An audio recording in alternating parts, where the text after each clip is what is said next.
नमस्कार दोस्तों, GPS exam अड्डा में आप सबका स्वागत है। मैं आरपी सिंह आप सभी को नमस्कार करता हूँ। प्यारे साथियों, पिछली क्लास में हम लोग चर्चा कर रहे थे ईवीएस की पेडागोजी पर। दोस्तों, उसी श्रृंखला को आगे बढ़ाते हुए आज की इस क्लास में आगे के प्रश्नों पर हम लोग चर्चा करने वाले हैं। लेकिन उससे पहले अगर अभी तक आप सबने इस चैनल को सब्सक्राइब नहीं किया है, तो कृपया इस चैनल को सब्सक्राइब करें और अपनी सफलता को सुनिश्चित करें दोस्तों। आज की क्लास का पहला प्रश्न, निम्नलिखित में से जूम ऐप की कौन सी विशेषता सबसे अच्छी तरीके से प्रदर्शित करती है कि बिना बोले संचार कैसे किया जा सकता है? चैट में GIF, breakout rooms, video conference, virtual background. तो दोस्तों, इस क्वेश्चन का जो सही आंसर है दोस्तों, वो है ऑप्शन नंबर ए, चैट में जीआईएफ। चलते हैं नेक्स्ट क्वेश्चन की ओर। निम्नलिखित में से वीडियो कॉन्फ्रेंसिंग ऐप की कौन सी विशेषता सबसे अच्छे तरीके से प्रदर्शित करती है कि बिना बोले संचार कैसे किया जा सकता है? स्क्रीन साझा करना, audio call, virtual background, chat में जीआईएफ। दोस्तों, इस क्वेश्चन का जो सही जवाब है वो है ऑप्शन नंबर डी, चैट में जीआईएफ। चलते हैं नेक्स्ट क्वेश्चन की ओर। प्राथमिक स्तर पर पर्यावरण अध्ययन का थीम कौन सा है? जानवर, जल, सामग्री या फिर मौसम? तो दोस्तों, प्राथमिक स्तर पर पर्यावरण अध्ययन का जो थीम है वो है अपना ऑप्शन नंबर बी, जल। जल जो है दोस्तों पर्यावरण अध्ययन का थीम है। चलते हैं नेक्स्ट क्वेश्चन की ओर। पानी की उपलब्धता पर एक पाठ के संबंध में निम्नलिखित में से कौन सा प्रामाणिक कार्य होगा? छात्रों को अपने परिवार के साथ चर्चा कर पानी के संरक्षण के लिए कुछ आदतें बदलने के लिए कहना, छात्रों को एक लघु सिंचाई प्रणाली बनाने के लिए कहना जो यह दर्शाए कि किसान पानी का अधिक कुशलता से उपयोग कैसे कर सकते हैं, पानी के जो स्रोत पीने के लिए उपयुक्त नहीं हैं उन पर चिपकाने के लिए स्टिकर बनाना, या फिर स्थानीय नगर निगम द्वारा आपूर्ति किए जाने वाले पानी की शुद्धता का परीक्षण करने के लिए एक संकेतक बनाना। तो दोस्तों, इस क्वेश्चन का जो सही जवाब है वो है ऑप्शन नंबर ए, छात्रों को अपने परिवार के साथ चर्चा कर पानी के संरक्षण के लिए कुछ आदतें बदलने के लिए कहना। ऑप्शन नंबर ए सही है दोस्तों। चलते हैं नेक्स्ट क्वेश्चन की ओर। आनुवंशिक और अर्जित लक्षण विषय आरंभ करने के लिए शुरुआत के रूप में निम्नलिखित में से कौन सा कथन सबसे अधिक प्रासंगिक होगा? आप किसी अन्य जीव से किस प्रकार भिन्न हैं? आपके परिवार के सदस्य एक दूसरे के बिल्कुल समान क्यों नहीं हैं? क्या आप अपने और अपने माता-पिता के बीच कोई समानता पाते हैं? क्या आप किसी ऐसे व्यक्ति को जानते हैं जिसे भी आपकी पसंदीदा फ़िल्म पसंद है? तो दोस्तों, इस क्वेश्चन का जो सही जवाब है वो है ऑप्शन नंबर सी। क्या आप अपने और अपने माता-पिता के बीच कोई समानता पाते हैं? ऑप्शन नंबर सी सही है दोस्तों। चलते हैं नेक्स्ट क्वेश्चन की ओर।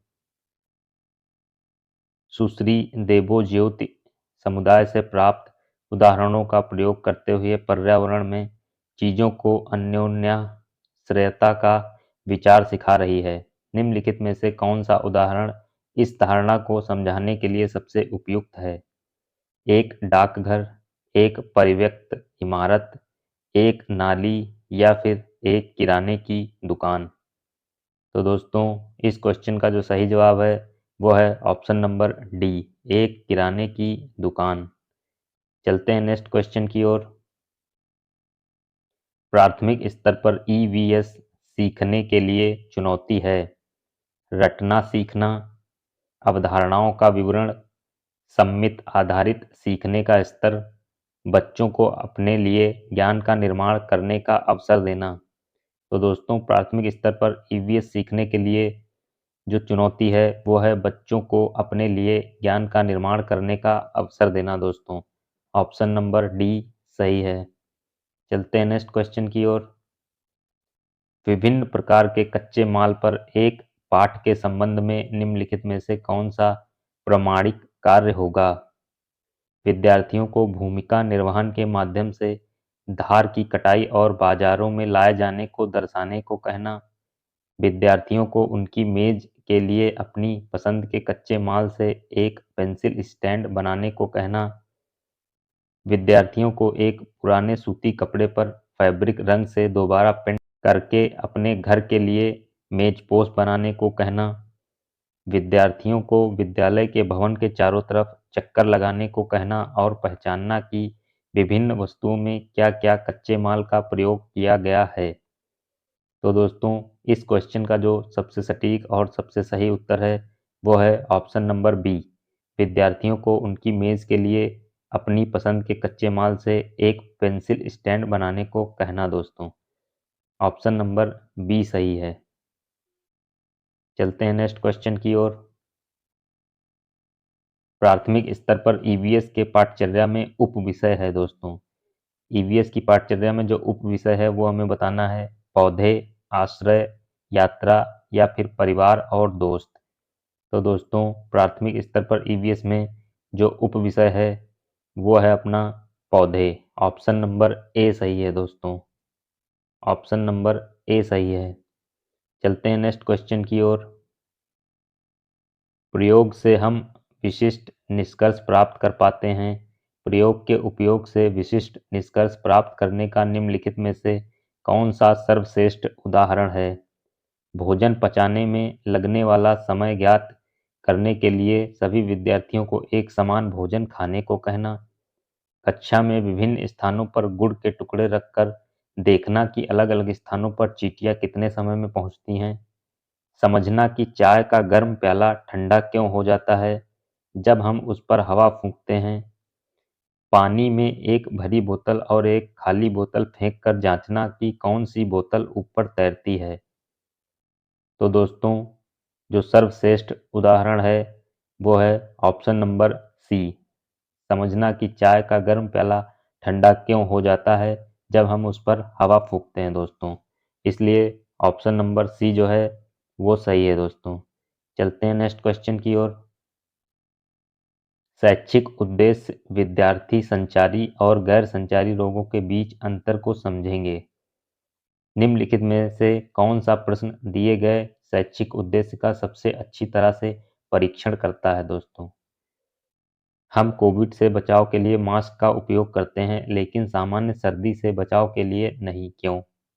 यदि आपके माता-पिता में से एक को डेंगू हुआ है तो क्या आपको डेंगू होने की संभावना अधिक है?